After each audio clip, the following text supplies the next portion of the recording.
നമസ്കാരം. First channel media ന്യൂസിലേക്ക് ഏവർക്കും സ്വാഗതം. വർണ്ണാഭമായി പാച്ചലൂർ ഗവൺമെൻറ് LP സ്കൂളിലെ പ്രവേശനോത്സവം. PTA president M. ദൗലത് ഷായുടെ അധ്യക്ഷതയിൽ നടന്ന പ്രവേശന ഉത്സവ പരിപാടികൾ ward councillor Panathura P. Baiju ഉദ്ഘാടനം ചെയ്തു.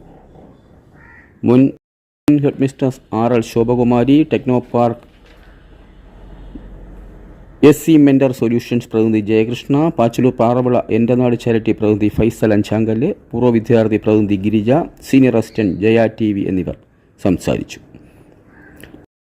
ടീച്ചർ ഇൻചാർജ് മേരി ഗേളിജെ സ്വാഗതവും സ്റ്റാഫ് സെക്രട്ടറി ഷാരോൺ സ്റ്റാഡി നന്ദിയും പറഞ്ഞു.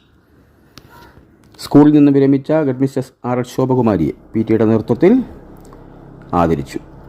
സ്കൂൾ കുട്ടികൾക്കുള്ള സ്പെഷ്യൽ യൂണിഫോമിൻ്റെയും പഠനോപകരണത്തിൻ്റെ വിതരണവും ചടങ്ങിൽ നടന്നു. പ്രവേശനോത്സവത്തിൽ കുരുന്നുകൾക്ക് പഠനോപകരണവും മധുരവും നൽകി എൻ്റെ നാട് ചാരിറ്റി. പുതുക്കാട് അർബൻ 2 167 അങ്കണവാടിയിലെ പ്രവേശനോത്സവത്തോടനുബന്ധിച്ചാണ് കുട്ടികൾക്കായി എൻ്റെ നാട് ചാരിറ്റി പഠനോപകരണങ്ങളും മധുരവും സമ്മാനമായി നൽകിയത്. ഫൈസൽ അഞ്ചാങ്കല്ല്, തിരുവല്ല മുതയൻ, ദസ്കീർ, സുമിമോൾ, സുൽത ടീച്ചർ തുടങ്ങിയവർ പങ്കെടുത്തു.